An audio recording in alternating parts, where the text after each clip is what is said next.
Hello my beautiful people, welcome to my mini vlog. మీకు ఈ గోగు పువ్వుల పచ్చడి తెలుసా? నేను ఫస్ట్ టైం వింటున్నాను వీటిని పచ్చడి చేస్తారని. సరే కానీ ప్రాసెస్లోకి వెళ్దాం. గోంగూర పువ్వుని సీడ్స్ తీసి శుభ్రంగా కడిగి పక్కకు పెట్టుకోవాలి. నెక్స్ట్ ఎండుమిర్చిని, పల్లీలని ఆయిల్లో కొంచెం ఫ్రై చేసి పక్కకు పెట్టుకోవాలి. ఈ శుభ్రం చేసిన గోంగూర పువ్వు ఉంటుంది కదా, ఆయిల్లో వేసి ఫ్రై చేయాలి. మనం ముందు మిర్చి, పల్లీలు ఉన్నాయి కదా, మిక్సీ పట్టుకోవాలి. తర్వాత అందులో కొన్ని వెల్లిపాయలు వేయాలి. జీలకర్ర, ఉప్పు వేసి మిక్సీ పట్టాలి. తర్వాత గోంగూర పువ్వు ఫ్రై చేసి పెట్టుకున్నాం కదా, దాన్ని కూడా మిక్సీలో వేసి మిక్సీ పట్టుకోవాలి.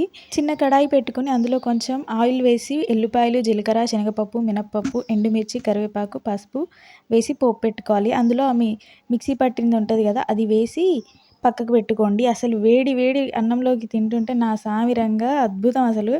నా వ్లాగ్ నచ్చితే please like, share and subscribe to my channel. Thank you. Bye.